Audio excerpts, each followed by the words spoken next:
बिस्मिल्लाहिर्रहमानिर्रहीम। अस्सलाम वालेकुम, welcome back. This is Munir Ahmad. Dear students, हम इम्यूनिटी का चैप्टर डिस्कस कर रहे हैं और आज हम इसी चैप्टर का नेक्स्ट टॉपिक डिस्कस करेंगे जो है types of immunity. Last time हमने इम्यूनिटी को डिफाइन किया, इसका कंसेप्ट समझा और ये इस क्वेश्चन का आंसर भी दिया कि इम्यूनिटी को इम्यूनिटी क्यों कहते हैं, इम्यून सिस्टम क्या है और इम्यून सिस्टम के कंपोनेंट्स कौन से हैं और वो कौन सी ब्रांच है जिसमें हम इम्यूनिटी या इम्यून सिस्टम को एक्सप्लेन करते हैं और फिर फादर ऑफ इम्यूनोलॉजी क्या है, हमने लास्ट लेक्चर में डिटेल से डिस्कस किया था। आज हम टाइप्स ऑफ इम्यूनिटी को डिस्कस करेंगे, इननेट इम्यूनिटी और एक्वायर्ड इम्यूनिटी। इननेट इम्यूनिटी को इस लेक्चर में डिटेल से डिस्कस करेंगे कि इननेट इम्यूनिटी क्या है। अगर मैं प्रीवियस लेक्चर को जो इम्यूनिटी की डिफिनीशन पे उसके कंसेप्ट पे दिया तो उसकी अगर मैं समरी आपको बताऊं कि इम्यूनिटी क्या है, तो लास्ट टाइम भी मैंने यही क्वेश्चन किया था कि फॉर एग्जांपल आप किसी भी इंस्टीट्यूट में जाते हैं, फॉर एग्जांपल कोई भी कंट्री है तो कंट्री के बॉर्डर पर भी सोल्जर्स मौजूद होते हैं, आर्मी मौजूद होती है।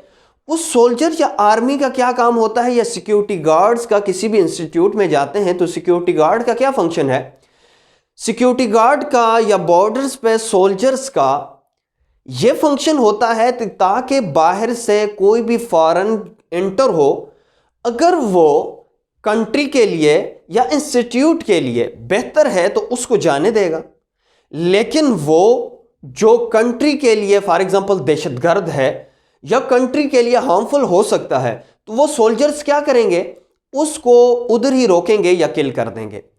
इसी तरह हमारी बॉडी के अंदर, फॉर एग्जांपल ये बॉडी है तो हमारे बॉडी के अंदर भी सोल्जर्स मौजूद हैं। फॉर एग्जांपल ये सोल्जर्स हैं।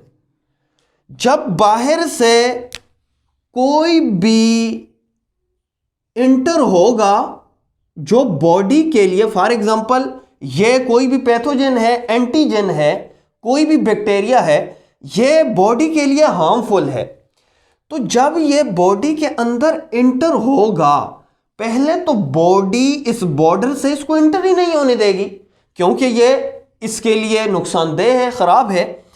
तो ये क्या करेगी, इसको, इसकी जो स्किन है, इसकी जो बॉर्डर लाइन पे जो सोल्जर्स हैं वो इस बैक्टीरिया को इंटर नहीं होने देंगे। फॉर एग्जाम्पल किसी भी तरह ये इंटर हो गया, तो जब ये इंटर होगा बॉडी के अंदर तो क्या फिर भी बॉडी या सोल्जर्स जो हैं वो इसको छोड़ देंगे, चलो जी अब इंटर हो गया तो अब आपको माफ करते हैं? नहीं। अब जो बॉडी के अंदर वाले सोल्जर्स हैं वो क्या करेंगे, इसको पकड़ेंगे और इसको रिकॉग्नाइज करेंगे और इसको किल कर देंगे और बॉडी को इन जर्म से, इन पैथोजन से, इन एंटीजन से छुटकारा दे देंगे। तो क्या जब बॉडी के जो सोल्जर्स हैं यानी कि इम्यून सेल्स हैं वो डिजीज होने से बचाते हैं या डिजीज लगाते हैं, तो डेफिनेटली वो डिजीज को रोकते हैं, पैथोजेंस को मारकर रोकते हैं ताकि पैथोजेंस यहां पे इन अंदर सेल्स पे आए और इनको ना मार सके। और इस वजह से ये जो इम्यून सेल्स हैं या सोल्जर्स हैं इनको मारकर बॉडी को रेजिस्टेंस प्रोवाइड करते हैं अगेंस्ट पैथोजन, अगेंस्ट डिजीज। इसी एबिलिटी को बॉडी की हम इम्यूनिटी कहते हैं। सो इम्यूनिटी क्या है, बॉडी की वो एबिलिटी जिसमें इम्यून सिस्टम पैथोजेंस को, कोई भी टॉक्सिन है, कोई भी टॉक्सिक मटेरियल है, उनको मारता है और बॉडी को रेजिस्टेंस प्रोवाइड करता है कि बॉडी को कोई भी डिजीज ना हो और बॉडी के अंदर पैथोजेंस जो हैं, जो हार्मफुल हैं, वो सरवाइव ना करें। इस एबिलिटी को हमने इम्यूनिटी का नाम दिया था। तो इम्यूनिटी में कौन कौन सी चीजें हैं जो इम्यूनिटी में काम करती हैं, पहले अगर मैं उनको इनलिस्ट करूं फिर उसके बाद आपको इन दो टाइप्स की कॉन्सेप्ट भी क्लियर हो जाएगा। फॉर एग्जांपल आप टीयर्स, आप जानते होंगे टीयर्स क्या हैं, आंसू हैं। इसके अलावा सलाइवा है जो हमारे मुंह में होता है, म्यूकस लाइनिंग जो हमारे नोज की लाइनिंग है, ट्रेकिया की लाइनिंग है, इसके अलावा इंटेस्टाइन की जो लाइनिंग है उसमें जो मॉइस्ट प्रोवाइड करती है उसको हम म्यूकस लाइनिंग कहते हैं, जो म्यूकस प्रोवाइड करती है। इसके अलावा हमारी बॉडी की जो स्किन है, हमारे स्टमक के अंदर जो एसिड है जैसा कि HCl एसिड है, इसके अलावा हमारे बॉडी के अंदर डिफरेंट सेल हैं, मैक्रोफेजेस हैं, नेचुरल किलर सेल्स होते हैं। इसके अलावा डिफरेंट डेंड्राइटिक सेल्स होते हैं जो सब मिलकर इम्यूनिटी प्रोवाइड करते हैं, फौरन जो पैथोजन आएगा उसको मारने में हेल्पफुल होते हैं।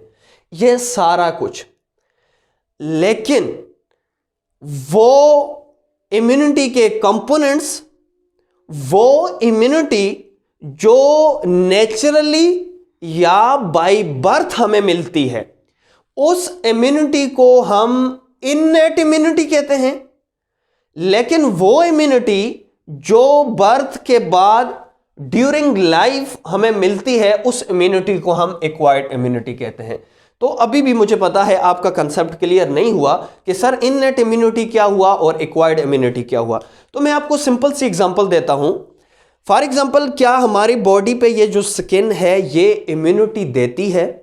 तो डेफिनेटली देती है, क्योंकि फॉर एग्जांपल कोई भी बाहर से पैथोजन आएगा, कोई भी बैक्टीरिया आएगा तो स्किन उसके लिए फिजिकल बैरियर है और उसको इंटर नहीं होने देगी। तो स्किन क्या है?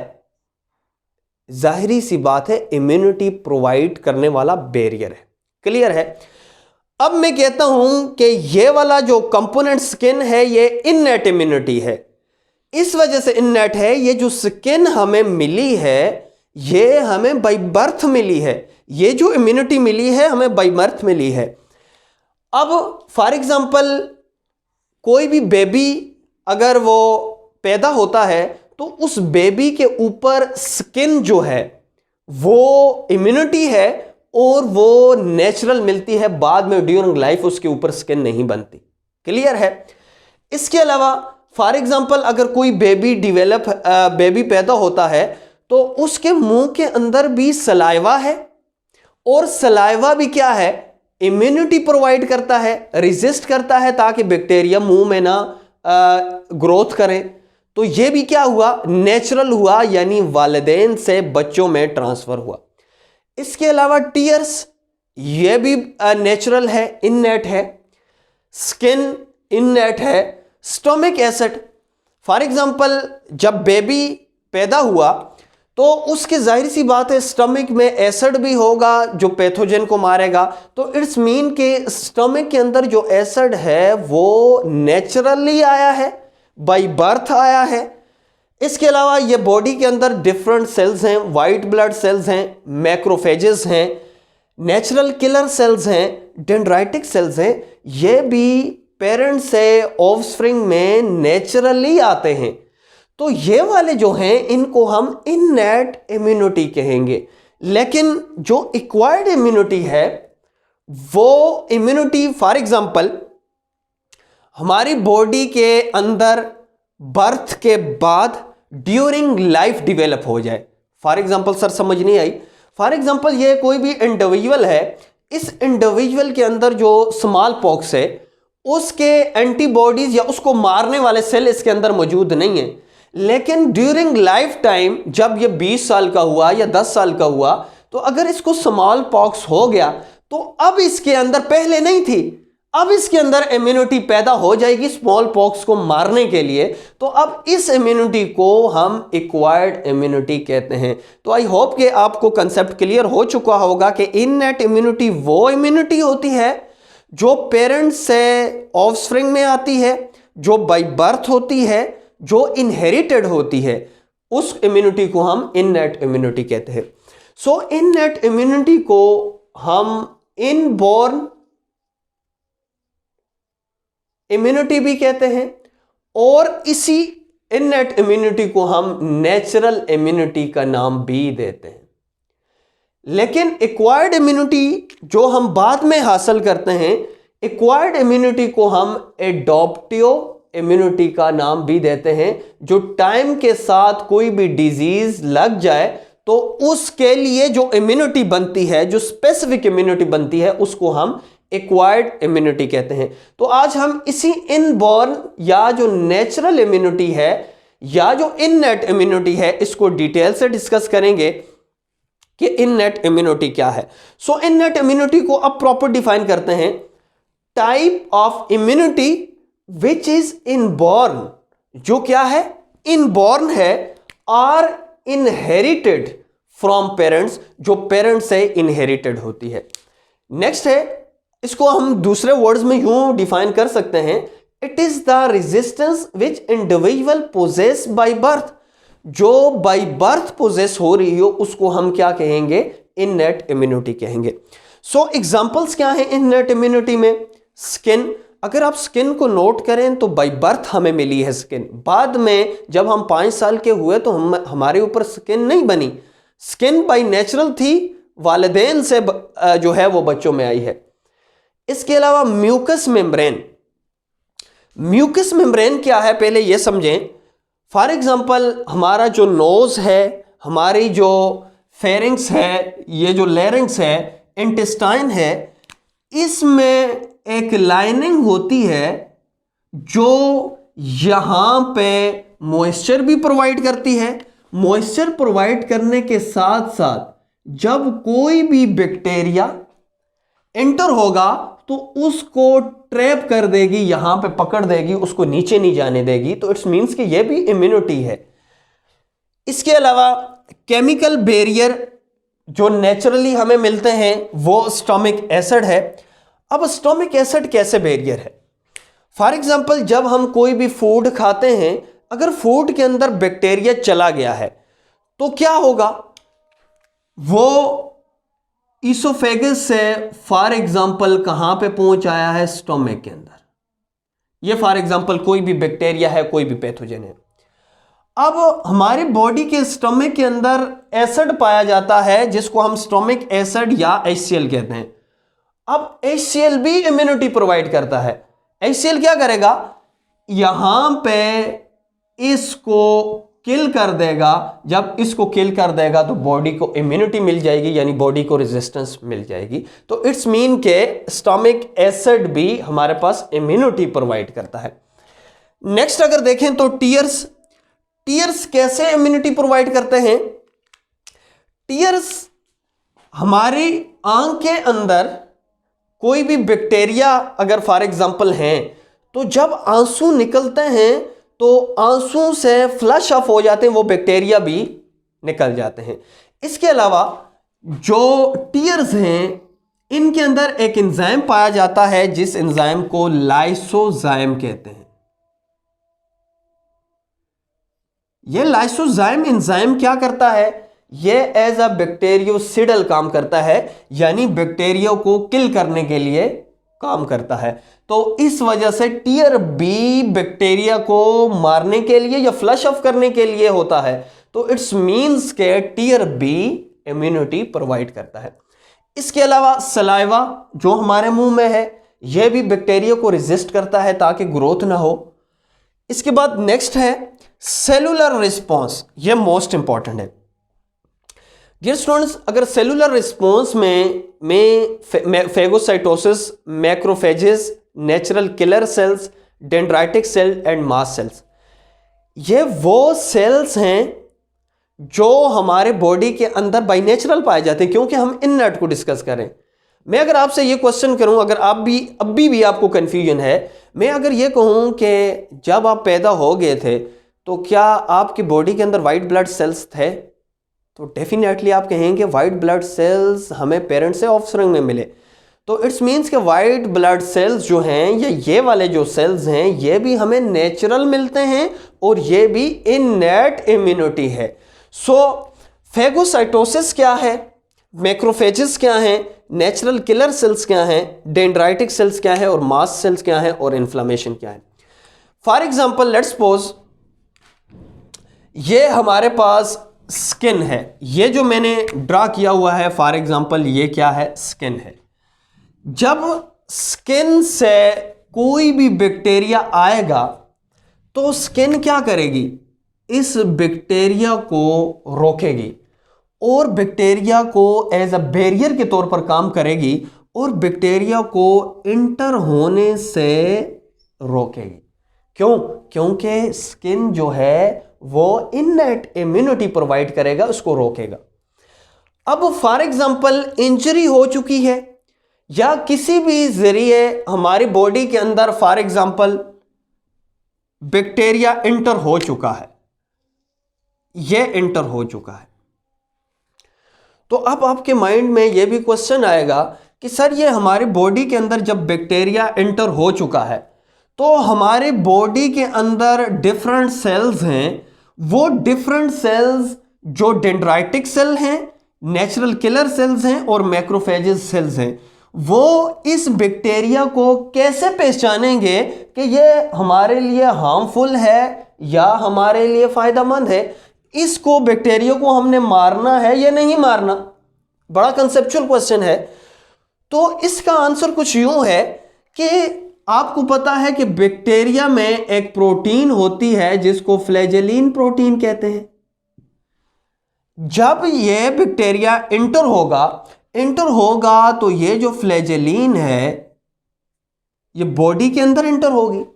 जब बॉडी के अंदर फ्लैजेलिन ये जो बैक्टीरिया अपने साथ लेके आया है तो अब नेचुरल किलर सेल्स एक्टिव हो जाएंगे और कहेंगे कि ये जो फ्लैजेलिन हमारी बॉडी की अपनी तो नहीं है, ये कोई चीज बाहर से आई हुई है। तो अब ये जो नेचुरल किलर सेल हैं, नेचुरल किलर मीन खूनख्वार, मारने वाले, अब ये जो नेचुरल किलर सेल्स हैं ये दौड़ते हुए आएंगे और इस बैक्टीरिया को किल कर देंगे। बैक्टीरिया क्या हो जाएगा? किल हो जाएगा। इसके अलावा एक और टाइप के सेल होते हैं जिसको डेंड्राइटिक सेल्स कहते हैं और मैक्रोफेजेस कहते हैं। ये मैक्रोफेजेस क्या करेंगे? इस बैक्टीरिया को इनगल्फ कर देंगे, फॉर एग्जांपल ऐसे खा लेंगे, इनगल्फ करके इसको तोड़ फोड़ के रख देंगे। इसी तरह डेंड्राइटिक सेल हमारे बॉडी के अंदर होंगे कि जब बैक्टीरिया इंटर हुआ तो ये जो डेंड्राइटिक सेल हैं ये भी क्या करेंगे? इस बैक्टीरिया को किल कर देंगे और इस तरह इन पैथोजन से हमारी बॉडी की जान छूट जाएगी और हमें डिजीज लगने से बच जाएगी। तो नेचुरल किलर सेल भी हमें वालिदैन से मिले, डेंड्राइटिक सेल भी मिले और मैक्रोफेजेस भी मिले। इस वजह से इन सेल्स को भी हम इन नेट की एग्जांपल्स में कोट किया है। लेकिन यहां पे याद रखना है जो डेंड्राइटिक सेल हैं और मैक्रोफेजेस सेल्स हैं ये क्या करते हैं? बैक्टीरिया को इनगल्फ किया, इनगल्फ करने के बाद इनको किल किया, किल करने के बाद इनके जो किल करने के बाद इसका जो बैक्टीरिया इसने किल किया तो इसका छोटा सा जो पीस है या एंटीजन है अपनी सरफेस पे लगा लेते हैं। इसी तरह यह भी जब इसको किल किया तो किल करने के बाद इसका छोटा सा पीस या एंटीजन अपनी सरफेस पे लगा लेंगे और मैक्रोफेजेस और डेंड्राइटिक सेल क्या करेंगे?